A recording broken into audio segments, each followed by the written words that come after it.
All right, so today I will be discussing Elizabeth Blackwell.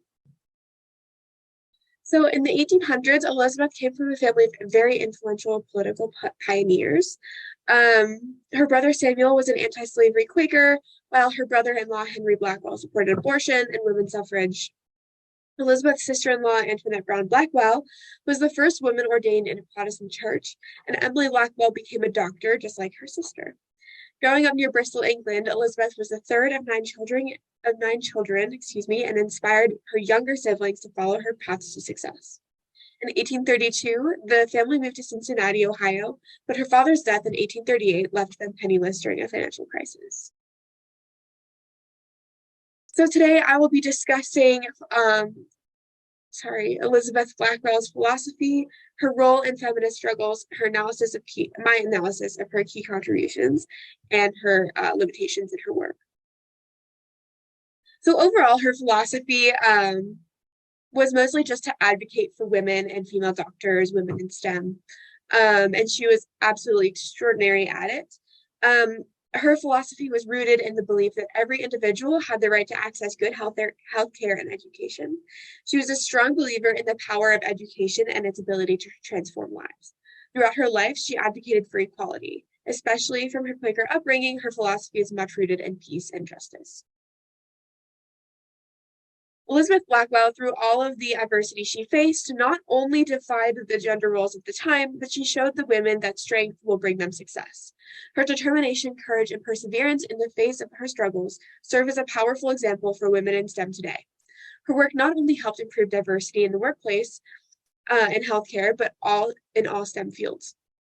Her lasting impact is an incredible example of the importance of representation for minorities and the power of individual action to effect positive change. Now, as a woman in STEM myself, I'm an engineering major. Researching her is just absolutely incredible, and it's making me understand more of the hard work that it took for me to be in the place where I can get the proper education that I would like to have to jumpstart my career.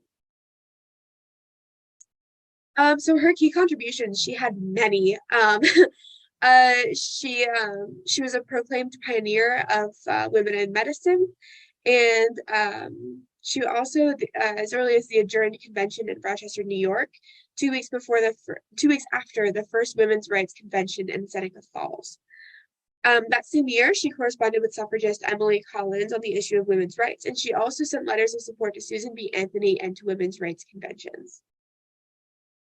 So although she didn't herself go to these, well, I don't really know if she went to these, but I do know that she was a very important supporter in these efforts. So with her sister and Dr. Marie Zakrzewska, she established the New York Infirmary for Women and Children. The groundbreaking infirmary opened on May 12th, and it provided free medical care for indigent women and instruction for women determined to expand their skills as physicians. And that is from Read the Plaque that they have. The website has a bunch of plaques, pictures of plaques of historical landmarks. So not only that, but she helped to form the National Health Society in 1871, and she accepted a chair in gynecology at the New Hospital and London School of Medicine for Women in 1875. She resigned the chair a year later to spend the rest of her life lecturing and writing.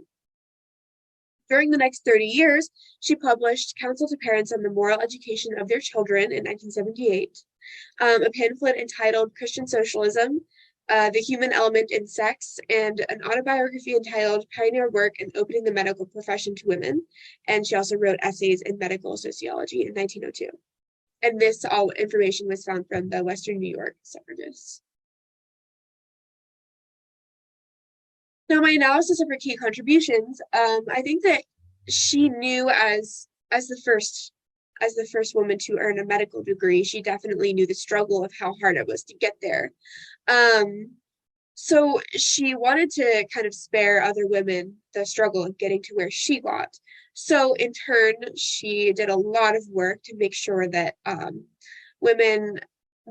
she made it a little bit easier for women to succeed in the role of more male-dominated jobs. So she also had the greater good for the community of women in London and in the United States. She was a very, very important pioneer in the feminist movement, and she really did a lot. She showed the importance of activism in daily life.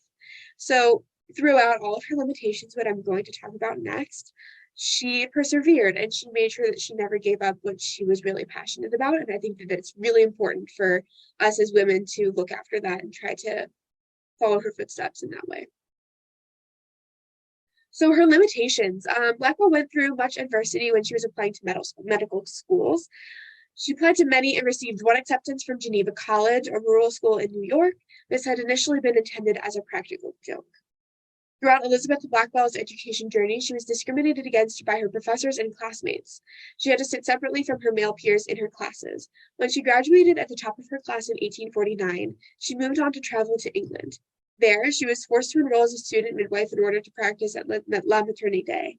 While at La Maternité, she contracted a disease that eventually caused her to lose sight in one eye. Because of this loss, she was unable to pursue her dream of becoming a surgeon. That quote was from Winning the Vote. She found that doctors were causing epidemics by leaving their hands unwashed between patients. Elizabeth suffered all of this and more, including the fact that she was barred from the city dispensaries and hospitals and unable to rent appropriate quarters for her practice. Now, this is a really incredible part in her role where she took her setbacks and she took her adversity and she moved forward. And her dream was to become a surgeon, yet being forced to work in a hospital where she didn't really want to, she contracted this disease that she wasn't able to pursue her career as a surgeon, which must have been absolutely heartbreaking. But in the face of all of her struggles, she excelled even more. And as a women's rights activist, she found a lot more jobs in that area. So these are my works cited, and thank you for listening to my presentation.